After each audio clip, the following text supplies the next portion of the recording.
have a look at this for a view.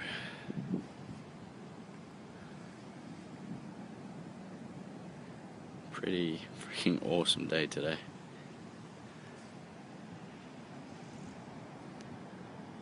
All the way down the coastline.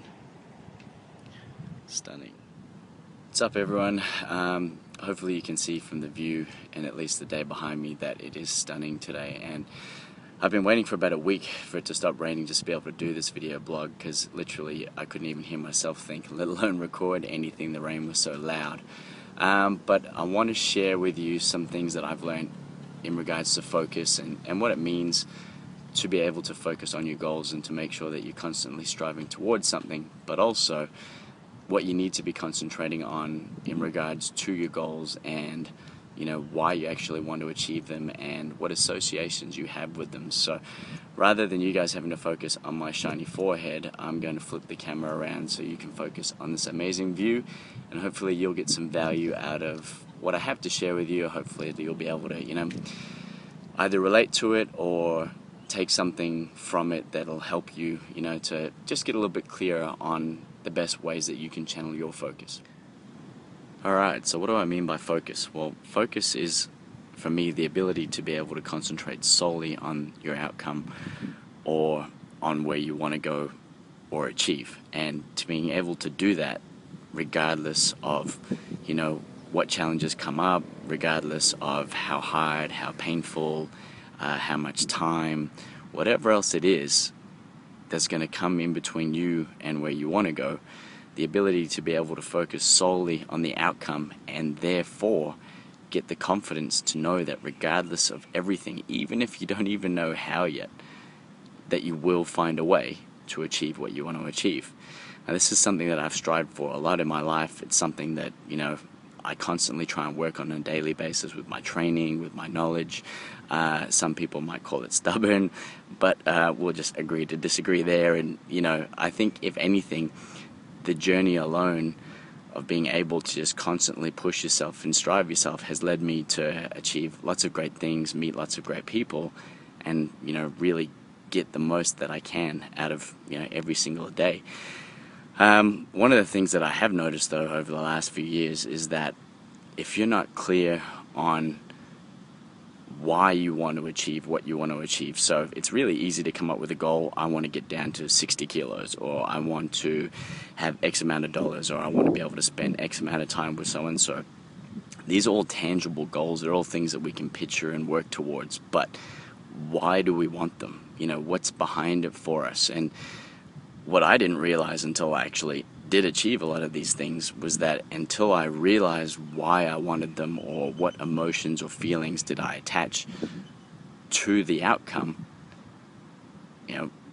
what it all meant for me. And in some cases this is quite disappointing, because I'd sort of end up at the goal, or I'd see a lot of my clients end up at their goal but never feel that sense of achievement, never feel that sense of, wow, look what I've done, and actually stop and be proud of it.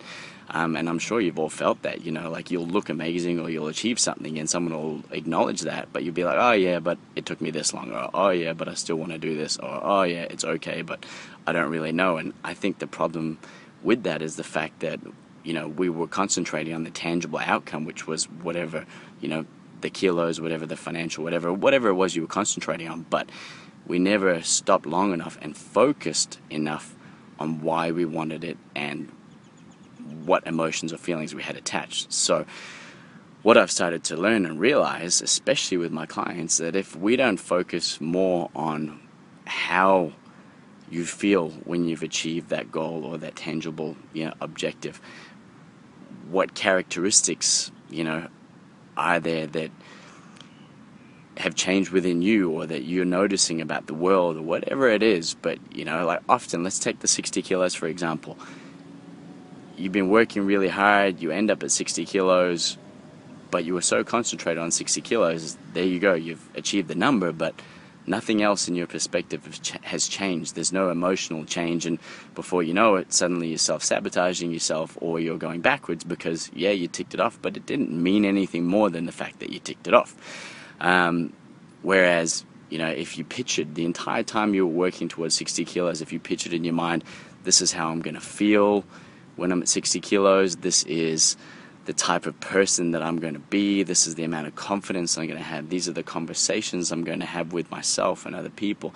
These are the things I'm going to be able to do. These are the outfits I'm going to be able to wear. This is how much I'm going to enjoy. Every time somebody gives me a compliment, I'm going to say thank you. It's been hard work, but I feel awesome.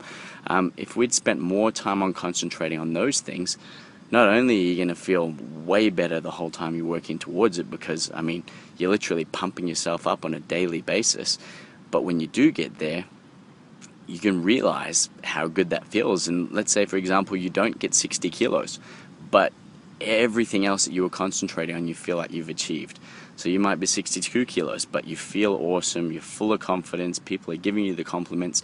The number's irrelevant now, but the emotion and the feeling and all those things that you wanted to attach to that goal are still real.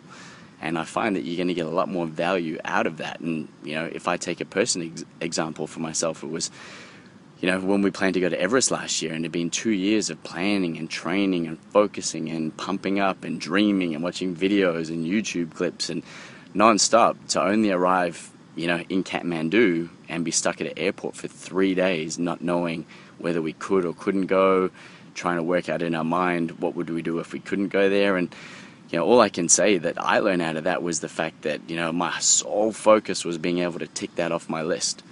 But then when I had to step back and the decision was taken away from me, I had to choose what I wanted to focus on. And the main reason I wanted to go to Everest was because I wanted a challenge. I wanted to reconnect with nature in a way. I wanted to realize just how amazing, you know, the world is. I wanted to spend time on myself. I wanted to have an adventure. And you know, we ended up doing Annapurna, which is a trip that I never would have done, but I was still able to get every single one of those things that once I concentrated on them, I realized were more important to me than ticking off Everest. Yes, I still want to tick off Everest because, like I said, some people might call me stubborn, I say driven, but if I never do Everest, I don't feel like I've missed out on the opportunity to have the life experience that I've been able to associate with the trip that I had. You know, and I just want you all just to realize every now and then that, yes, I want you to push for goals, and yes, I want you to constantly strive to be better and do more, but take the time to step back and realize why you want to end up there. And, you know, also be aware that you've got the choice to switch your focus up whenever you want to. You know, it's really easy to end up at a destination or to end up in a particular situation, you know, where you can focus on how uncomfortable it is. You can focus on how you didn't know what you thought you needed to know, or you weren't prepared the way you needed to prepare, or whatever it is. Or you can decide to switch it up straight away and realize, wow, this is a learning experience. This is a challenge I didn't know I was going to set for myself, and now I'm here. Let's make the most of it. Or I didn't achieve my goal this time, but I spent 4 weeks working solely on myself, on my health, on my well-being, on getting fitter and healthier. I didn't get that number this time, but I know that I'm on the right track. I've got confidence now to keep going. I'm going to focus on those things. I'm not going to focus on the number. I'm not going to focus on whatever else it is. I'm going to focus on the lessons I've learned, the experience I've had, and what I can now do and use with all of that. So I'm trying to keep this short and sweet. I know the view is amazing and I actually want to go down and have a swim, but choose what you want to focus on, realize why you want to focus on it. And if some of you are having trouble, you know, and it often is the case that you're so close to something that you're so focused on it, but it's right in front of your face, it's really hard to see how you can focus or make a choice to focus on something else. So if you need help with that, you know, please feel free to reach out. I'm happy to talk to you guys on any level. But otherwise, you know, pull yourself out of it a little bit. Take that 30,000-foot view, you know, of your life or of that particular goal or focus, and see what things there are behind it for you. So good luck with it all. I'm loving it over here, and I look forward to catching up with you soon, and I really hope that you guys were able to get something out of that.